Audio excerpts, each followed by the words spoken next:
Good evening, guys. I hope all you boys and girls had a great day today.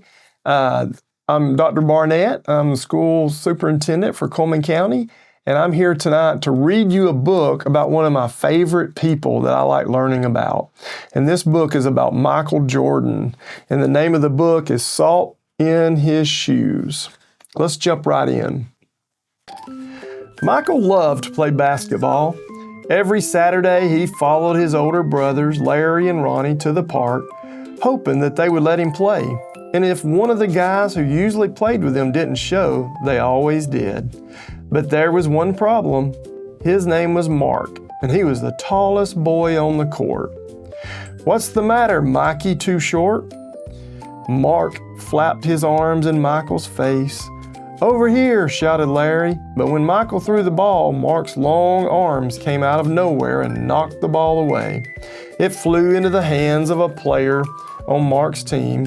He made the basket and the game was over, just like that. "I am really sorry, guys. If I were taller, that wouldn't have happened."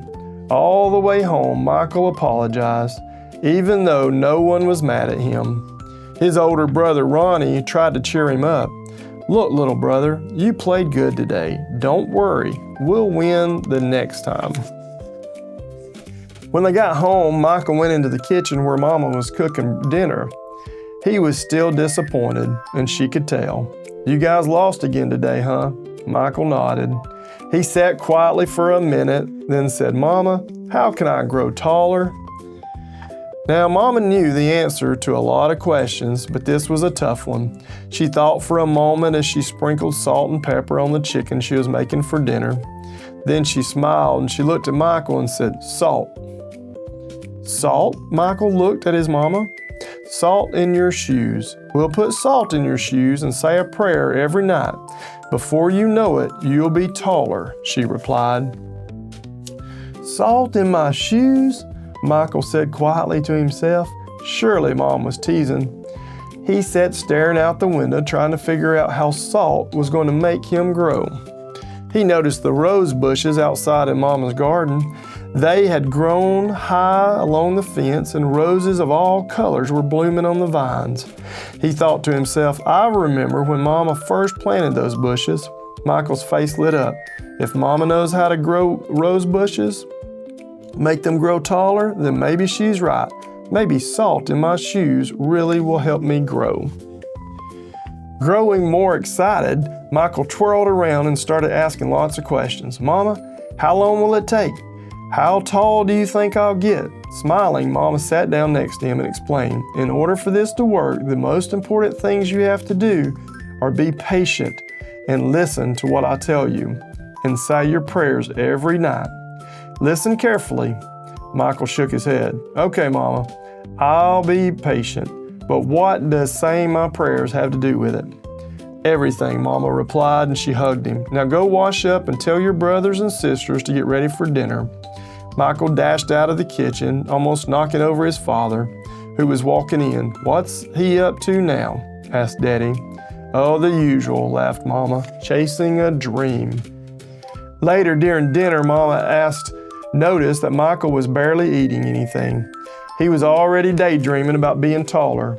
"Michael, first things first, you won't grow if you don't eat, especially your vegetables," Mama said.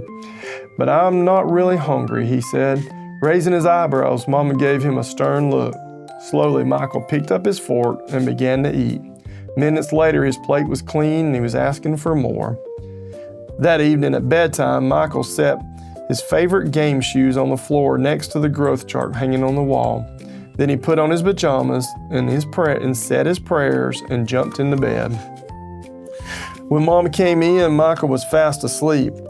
By the look on his face, she could tell he was already playing basketball in his dreams.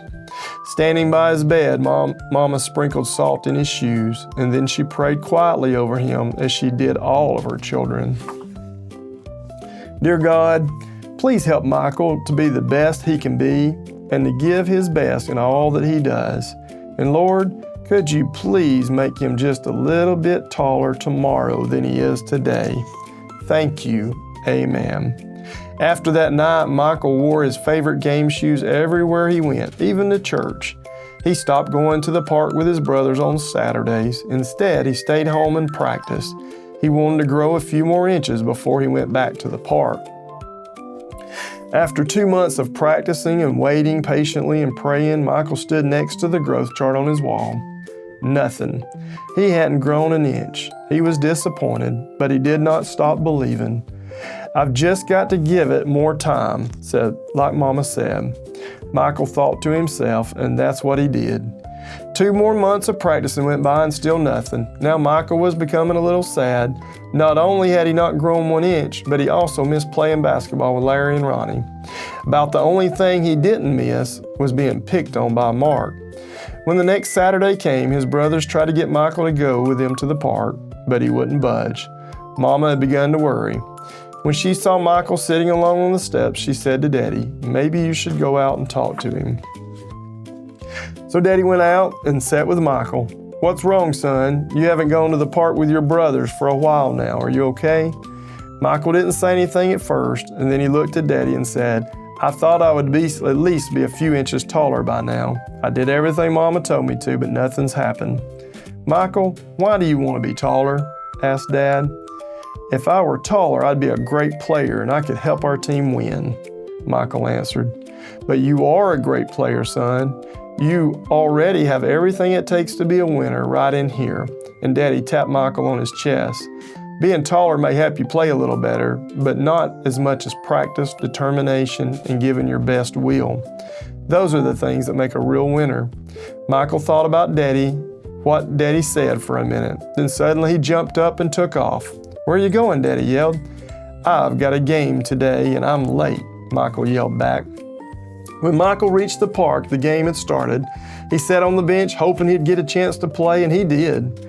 The game was almost over and the score was tied when John, one of the guys on Michael's team, fell and hurt himself. Here was Michael's chance.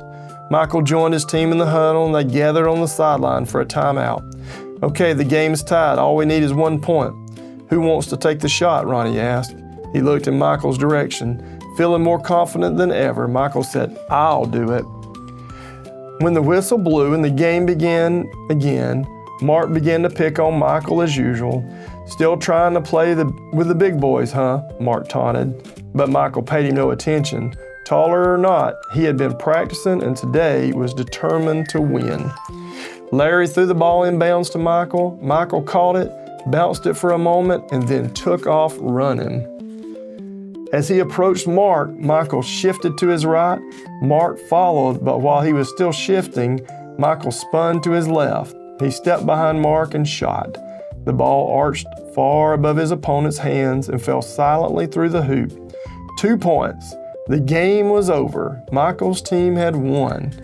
He was just as Michael had dreamed. When he realized what he had done, Michael took off running and didn't stop until he had reached home. Bursting through the door, he shouted, "I did it, Daddy, I did it. I shot right over the tall guy's head and I won the game." We won the game. Running in behind him, Ronnie and Larry joined the celebration. "That's right, little brother, you did it. You won the game for us." Michael remembered the look that Ronnie gave him during the last time out of the game and said, "No, we won the game, but I was the star." They all laughed. After that day, Mama stopped putting salt in Michael's shoes, but Michael did not stop being patient and working hard and praying. So that must be what made Michael grow to be a 6'6" tall basketball superstar. So if you guys want to be like Michael, you just need to continue to work hard and practice and do your best, and I think your dreams will come true. I hope you have a great evening and a good night's rest.